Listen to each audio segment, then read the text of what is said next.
Hello guys! So ito yung hanugtong ng aking videos. Ayan, mga bata naglalaro dito sa may kahoy. Ayan, naalala namin dati, ganyan din kami. Nagduyan-duyan sa kahoy. Minsan exhibition pa. Ayan, kulang na lang. Walang bayabas dito eh. Dati ang daming bayabas eh. So, ito mo ang ganda ng paligid dito. Kanino kayong lupa to dito te? Ayan, meron silang mga kambing. Ha? Yung baka ng bahay yun. Oh, kain tayo bayabas. Nakakuha kami ni ate ng bayabas doon sa dinaanan namin. Ito lang maganda sa mga gatong maggubat-gubat kay may mga bayabas pa. Yung anak mo napikit pa ate, alis ka na. Tulog na sang? Ini-imagine niya ano yan. Natuwa sila. Doon sa bukid meron na. Lapit doon sa kapis.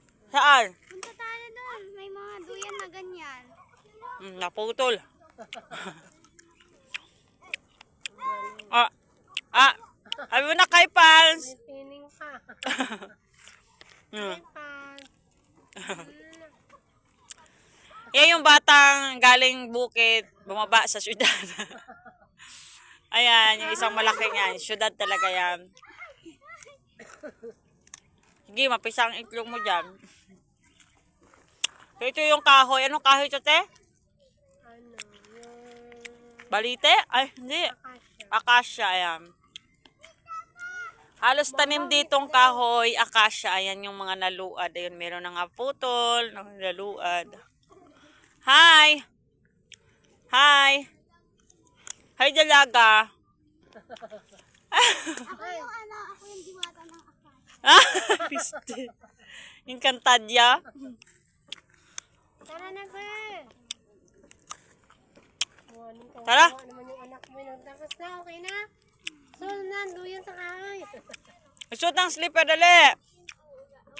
Ikutin pa natin ang regional. Baliktad, Baliktad, ma'am! Uy! Tara na! Ano yung kahoy na yan? Di ba ang katol yan? Ata. Di ba yung ginagawang pausok parang katol? Katol na puno, di ba yun? So dito rin mayroon ayun Katol na puno. katol yung pinapausok din para sa mga lamok. Katol ang tawag daw ata dyan. Katol na puno din Sumakyat yung mga unggoy. Baba na kayo dyan. Alis na tayo. Help daw. Wait, hindi ka pa pwede, baby ka pa. Huwag ka dyan. So, nga na muna guys. Dahil yung unggoy. So, yun na muna guys ang aking videos for today. Thank you sa inyong panonood. God bless. And more power sa ating lahat. Bye-bye.